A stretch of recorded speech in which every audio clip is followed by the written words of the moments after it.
Hey guys, welcome to today's review. We're going to be taking a look at the new SRPD from Seiko, the new sports diver that is replacing the discontinued SKX. Now, I really dig this. I know it's kind of a divisive watch. Some guys really like it. They feel it's high time that Seiko addressed the shortcomings of the SKX. And there's some that think it's an abomination, that it's a disservice that Seiko would come out with a watch after discontinuing the SKX that has less water resistance, a push-pull crown, and does not meet the ISO specifications for being 6425 dive compliant. And I hear that. Like, I would prefer a screw-in crown personally. I would prefer the 200 meters of water resistance. But at the same time, I take a look at this watch as a whole, and I can see its merits. It's still highly functional, and I think it's going to be a good one. And over the years, I feel more and more people are going to come to that way of thinking where they see the charm, they see the appeal, they see that it's a pretty decent release from Seiko. So I'll begin by placing some specs here on the screen. It's exactly the same dimensions and weight of the SKX, but Seiko has put drilled lugs in this case, which I enjoy. I think that's a good improvement. And I'll give you guys a wrist shot on my 7.25 inch wrist. It's an awesome case size here. It does fit a wide range of wrists, and it's really part of the charm of the watch, part of the appeal. It's original, it's quintessential Seiko. It's an evolution from their Turtle and from the 6105 from back in the 1970s. So obviously I have the blackout version, but Seiko did come out with, I think, 26 different versions in their initial release, and we do know that they have planned special edition watches that are meant for certain markets, and so we're gonna see more of this model in coming years, and personally I'm pretty excited about that. And if you're a modder, I'm sure since these carry the same dimensions, you're gonna be able to use those aftermarket parts and mod these new 5KXs to your heart's content. So I don't think you're really losing anything with the discontinuation of the SKX. Now let's take a look at the dial details. I do enjoy a few things here. I like the applied markers. They still carry the same snail trail and form of the SKX, but a little bit more three-dimensional. And at low light situations, or maybe at an extreme angle, you're gonna get a lot of nice light play coming off of those appliques. And it's surprisingly legible, especially those brushed hands. They pop a lot more than you would think being a all black stealthed out watch. I also enjoy the applied logo at the 12 o'clock position and how it's a little bit grayed out. It has a little bit of texture to it to match the texturized black dial. I think that's a nice touch. And personally, I am a fan of the new S here, the 5 or the sports badge. I don't think it looks like a Superman logo. I don't think it looks like a fishhook or any of the other things that I've seen.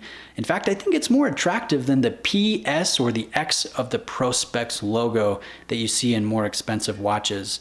So I like the cleanliness of the dial here. I also enjoy how automatic is done in a kind of cutesy, curvy font that I believe is very close to what I've seen on some of their Presage models in the past. So it's quintessential Seiko. It's very clean and organized.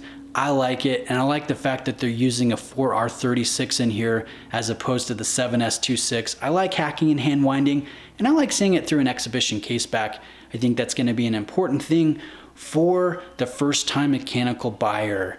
And this watch, being an entry-level watch, it really is geared toward that first-time Seiko buyer, and is a means to kind of foray into the Seiko waters, see what the brand is all about, and hopefully get hooked to where you're wanting to buy a Monster and a Turtle and a Samurai and a Sumo and a Tuna and an SBDC 05 or 06 series, and maybe even on up to the Marine Master 300 or a Grand Seiko Diver. But that being said, there are some shortcomings of the watch. The watch does not carry a sapphire crystal, and my bezel is slightly misaligned to the right.